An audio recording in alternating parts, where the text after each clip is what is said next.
Defending the Sabbath, Part 8. The disciples broke bread on Sunday.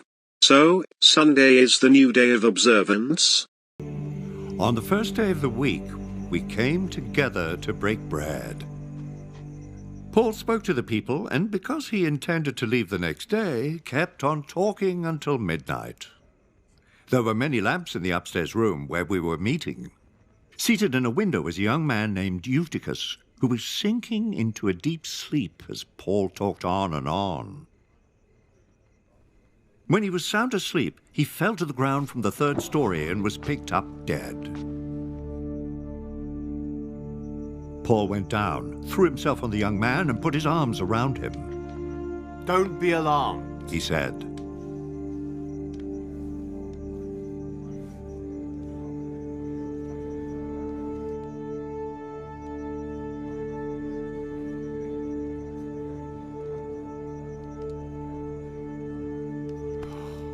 Yes.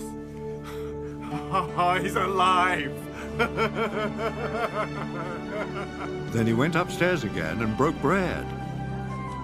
After talking until daylight, he left. The people took the young man home alive and were greatly comforted. And so they met every day, but it didn't take long before they landed on a special day. Turn to Acts 20. Acts 20. This is just a little bit more of the history.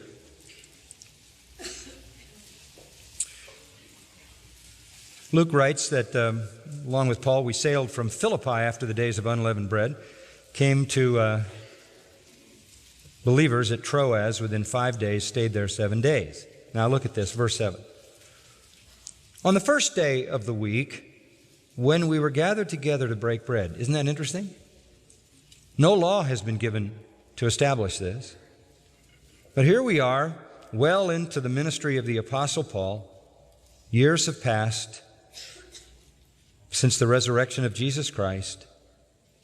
And it's not remarkable, it's matter of fact. When we were gathered together to break bread on the first day of the week. It's what they did. They're still meeting. Acts 20, verse 7, on the first day of the week, we came together to break bread. Paul spoke to the people and, because he intended to leave the next day, kept on talking until midnight. So it looks like a church service was occurring on Sunday. Now, this one's a little bit in question, though. Okay, it says, on the first day of the week, Paul was speaking to the people. Right off, our minds think Sunday. But to a Jewish person, when does the first day of the week begin? Our Saturday night. It says that Paul kept on talking until midnight. Does that mean that the church service started at 9 and he just went 15 hours?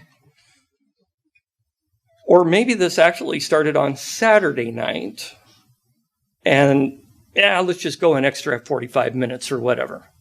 I don't know. But let's give this to him. Let's just go ahead and say, okay, this is Sunday. All right? Acts 20. The first day of the week, when the disciples came together to break bread, Paul preached unto them, ready to depart on the morrow. Acts chapter 20, verse 27 says this, the Apostle Paul talking about the Apostle Paul's journey to Troas. He says, on the first day of the week, when we were gathered together to break bread, Paul talked with them, intending to depart on the next day, and he prolonged his speech until midnight. When did the church meet? According to Acts 20, verse 7, they met on the first day of the week. Does meeting together and breaking bread change the law of God? Every time they got together, they were to remember the Lord's Supper and to convene and remember the death, burial, and resurrection of the Messiah. But meeting on the first day does not obliterate a commandment, no more than. And by the way, let me just bring this up. If my opponent is correct, and the law has been done away with, and if we want to make this debate over that issue, and I understand it's ancillary and part of it, that's absolutely fine. But the mistake that he is making is that the Ten Commandments are connected to the law of God. Matter of fact, so much so that if my opponent is correct and the law of God is completely obliterated and done away with, ladies and gentlemen, we can commit adultery. We can murder. We can do anything we want because there's no law. Matter of fact, I would point my opponent to 1 John chapter 3, verse 4, that says that the definition of sin is this. Sin is the transgression of God's law. So if my opponent's correct and the law of God is done away with, then we don't have a single other definition of sin in the entire Bible, then we've got a theological nightmare on our hands, because the Baptist organization alone over the last 50 years has spent $2 billion on missions to tell people about Jesus around the world, which is a lofty and amazing goal that I fully support. But why are we telling anybody about Jesus if the law of God is done away with? Because the definition of sin is breaking the law of God. And so if the law of God's done away with, there's no definition of sin. There's no reason to tell them that they need Jesus for what? For breaking something that doesn't exist.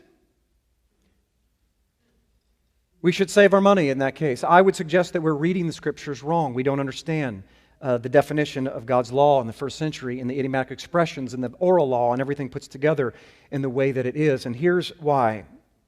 When he says under the law, we're no longer under the law, I'll cut to the chase and let you know that it's not an American English. The way we read that is we're no longer under the law, meaning that we don't have to keep it. In English today, it's a legal expression that means exactly the way it means today. The Constitution of the United States, ladies and gentlemen, is not done away with. If we are under the law, that means you broke it. You're under it. You're under the penalty of the law. It's an idiomatic expression in Hebrew, first century culture, that was very obvious, that you're not under the penalty of the law. God came not to remove what he called his word, which ended up being made flesh. He came to remove the penalty.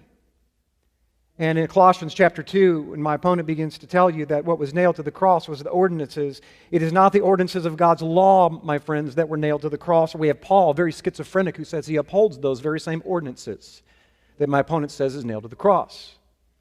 What was nailed to the cross in the first century was there was ordinances, in the Aramaic makes it very clear, it says the bonds and the written ordinances of our sin. Meaning that on Judgment Day, what you are held accountable to, there are two books, the book of life and the book of works. And so if your name is not found in the book of life, everything that you do is found in a book with ordinances, handwritings that are written against you. If you get a ticket for speeding, and I want to come in and I want to free you from that, do I go to the United States Supreme Court and ask them to obliterate the law of all stop signs and speed limits? Or do I simply pay your ticket? The Old Testament was the foundation upon which the New Testament was written. The verses that many reference regarding the Sabbath are in Acts. Chapters 13, 16, and 17 are all references to the actual Sabbath day, the seventh day of the week. Acts chapter 20, verse 7 is a verse that many use to defend using Sunday as the new Sabbath. So let's briefly examine it. But for the purpose of context, let's add the verse before it. Acts chapter 20, verses 6 and 7.